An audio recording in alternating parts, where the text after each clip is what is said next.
नमस्कार जी, इसका इंडिया में आप सभी का स्वागत है। आज की बड़ी खबर में सबसे बड़ी खबर कि बिहार में 28 सितंबर से सभी स्कूल खुलने जा रहे हैं। जी हां, कोरोना महामारी को लेकर बंद किए गए बिहार के स्कूल फिर से खुलने के लिए तैयार हैं। बिहार सरकार ने 28 सितंबर से स्कूलों को खोलने का फैसला लिया है। सरकार के इस फैसले के तहत सप्ताह में बच्चों को 2 ही दिन स्कूल आना होगा। इस दौरान 50% टीचिंग और नॉन टीचिंग स्टाफ भी स्कूल में आएंगे। सरकार का यह आदेश निजी और सरकारी दोनों स्कूलों पर लागू होगा। इस फैसले के तहत 30% बच्चे ही रोज स्कूल आ सकेंगे। इस व्यवस्था के तहत 9वीं से लेकर 12वीं कक्षा के बच्चे ही विद्यालय में अध्ययन कर पाएंगे। स्कूलों को खोलने को लेकर जो गाइडलाइंस सरकार द्वारा जारी की गई है, उस आदेश के मुताबिक 9वीं से 12वीं तक का एक बच्चा सप्ताह में सिर्फ 2 ही दिन स्कूल जा सकता है। बिहार सरकार के इस फैसले के तहत केंद्र सरकार की ओर से जारी SOP का पालन करते हुए स्कूल जाने की अनुमति हो पाएगी। ओडिशा में 90 साल से ज्यादा उम्र के 2 बुजुर्गों ने कोरोना वायरस संक्रमण को मात दे दी है। उनके स्वस्थ होने के बाद चिकित्सा जगत से जुड़े लोगों में खुशी जताई गई है। सच्चिदानंद मोहंती और धीरेन्द्रनाथ दास दोनों ने ही 91 साल की उम्र बताई है।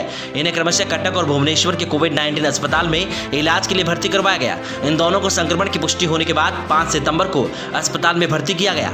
स्वस्थ होने के बाद दोनों को रविवार को अस्पताल से छुट्टी मिल गई।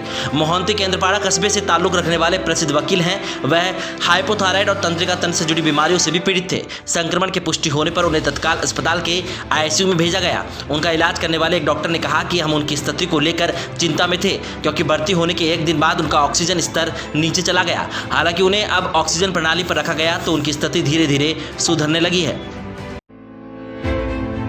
अब फिर से चांद पर इंसानों के कदम पड़ने वाले हैं। नासा ने साल 2024 पर चांद पर इंसानों को उतारने का बीड़ा उठाया है। इसके लिए अमेरिकी कांग्रेस ने $28 बिलियन की रकम मंजूर की है।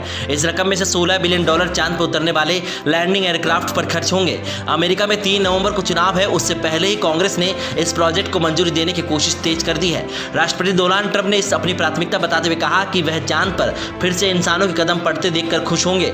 $28 बिलियन की रकम 2021 से 2025 के बीच के बजट में ली जाएगी। नासा के प्रशासनिक अधिकारी और आर्टेमिस मिशन से जुड़े जिम ब्रांडस्टाइन ने पत्रकारों से फोन पर बातचीत की। उन्होंने कहा कि नासा पर हमेशा राजनीतिक दबाव होता है। खासकर चुनाव के समय में चांद पर जाने का प्रोग्राम पहले भी नासा ने बनाया था, लेकिन बराक ओबामा ने अपने राष्ट्रपति शासनकाल में इस मिशन को रद्द कर दिया। वहीं डोनाल्ड ट्रंप इस मिशन पर कई बिलियन डॉलर की रकम खर्च करने को तैयार हैं।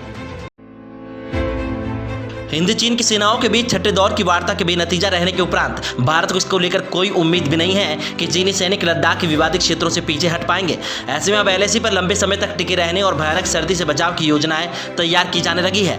LAC पर जारी तनातनी के बीच सोमवार को भारत चीन के बीच में सैन्य कमांडर स्तर की बातचीत की गई है। इस बातचीत के दौरान भारत की तरफ से चीन को 2 टूक कहा गया है कि वह पेंगोल झील समेत LAC पर सभी स्थानों पर अप्रैल की स्थिति बहाल करे और अपनी सेना को तुरंत पीछे हटाए। ऐसे हालात में लद्दाख के करीब 8 विवादित क्षेत्रों में भारतीय सेना ने भयानक सर्दी में टिके रहने की खातिर योजनाएं अमल लानी शुरू कर दी है।